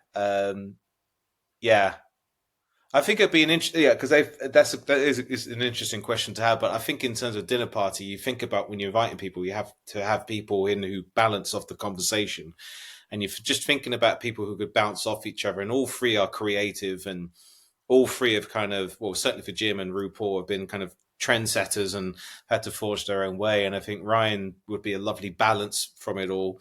All three would be absolutely hilarious. Jim and Rue would have the darker humor. Ryan's got a subtle dark humor, so I reckon there's going to be a nice balances of sense of humor in there. And all three of them would be basically not too self-aware and would send each other up. So they'll be my three. Oh, that's an awesome three. You can start your own podcast there. That would drive some views. That's. I think about my three, and right now I'd have, just quickly, Roger Federer, Robin Williams, and I'd have to have a musician there. I'd have Tommy Emmanuel. I'd have my guitar hero there. So, but I reckon I'd have Roger Federer not talking about tennis, because hearing him when he talks about stories away from tennis, he's a very charming guy. So maybe we get all six of them somehow. Let's get some sponsors. All right, so this one's more for the cricket, or cricket tragic and cricket fan for you as well. So hopefully some people understand this. Would you rather sit in a room with Piers Morgan, interview you for 3 hours, and this is his show. This is not for a TV show. It's going to be cut. This is him grilling you for 3 hours, or face one over, Mitchell Johnson 2013-14 version, one over, and he's bowling at your head. So he's bowling full pace, Bounces. Yep. Middle wicket, it's not a net. It's right in the open. 2013-14, full mo, everything. Well, they're both insufferable in different ways, aren't they? Well, for starters, I like Pierce away from the kind of the show that he does. I think as a person, and when you hear him speaking on podcasts, there's a lot that I don't generally. I do. There's a lot I find myself kind of agreeing with and kind of going, in terms of the questionable things he's kind of done in his career and his interviewing. Maybe not, and certainly his love affair with Cristiano Ronaldo is something which is a bit cyclical.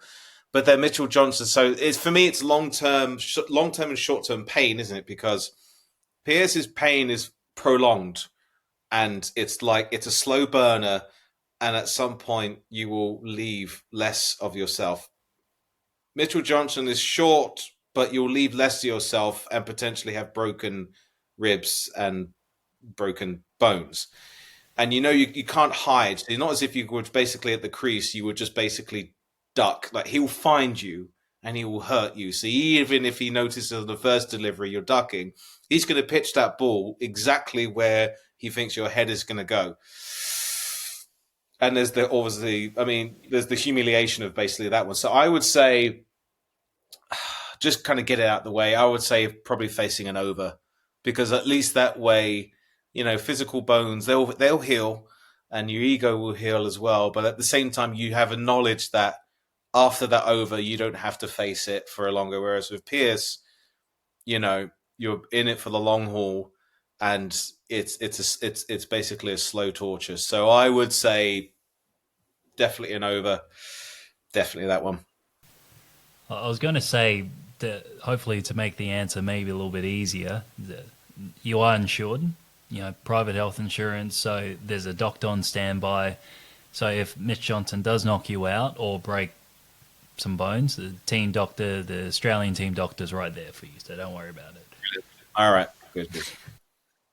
All right, so I think I'll wrap up with the last one here, and this one I think is quite a generic classic question, but I think because of the way this conversation has gone and what we're about, what you're about, sometimes we need some cliches in life, and the cliches are what keeps life simple. So the last question is, if you have someone, let's say a young person, they don't necessarily have to be a musician or an artist. They're 15, 16 years old, and they're genuinely struggling. So it could be because something's going on at home, or they just don't feel like they belong. They're almost like a younger version of you, and they ask you, "I'm really struggling. What can I do?" And it doesn't have to be one piece of advice or the only piece of advice, but what would you say to this young fella to just help them live on for another day? Hmm. And I left this one. I didn't write this one in because I knew that didn't. Yeah, I'd like you have a think about it, but I'd love for you to just say from the heart and not be too methodical about it. So it's as honest as you can make it to be. sure, sure. I would tell them. I'm trying not to think of anything cliched here. Sometimes cliches are good, as I said. We need. I, yeah, I would say there is going to be a better tomorrow, and you are far more valuable and useful to people than you think you are. That's a beautiful answer. You know what? That's like if you ever watched The Simpsons, the episode where Lisa's substitute teacher gives him the note. Oh, Mr. Bernstein, that's Yeah, so simple, so beautiful, but just a reminder of who she is. And no, that's a beautiful answer, man. And I think it's a nice way to end what is our first episode, which could be cut into 3 or 4, not because it was long, but because you shared so many amazing stories. You were so honest, and yeah, at times I got a little bit. No, I don't think I was going to cry yet, but no, I'm not ashamed to say that. No, I got a little bit emotional, especially when you talk about your students and that, holding the red ball, the medicine ball, and what you're doing with Man Down. Those things. I hope that's giving you some purpose now, and I reckon the more we do this, obviously we're trying to help some people, but I hope it helps you as well, making opening up a little bit easier, and being okay with being vulnerable, and having dark times. Those everyone says, "Oh, everything happens for a reason." And I'm sure they do, but the one thing I'll say is you're here now, and that's something I would say to, I guess, my younger self, or a younger version of myself, or just any young person. I'd say to them, look, if you just keep trying to find a way, you're going to have some really, really tough times. The shit's going to hit the fan. But there'll be a day where you wake up and you'll be 27. So if you're 17, you're thinking, my life is ending before it started. You're going to walk the tightrope. You're going to walk through fire. And one day you're going to wake up and you're 27, and you'll say to yourself, gee, how did I get through that? But I got through that. It's true. It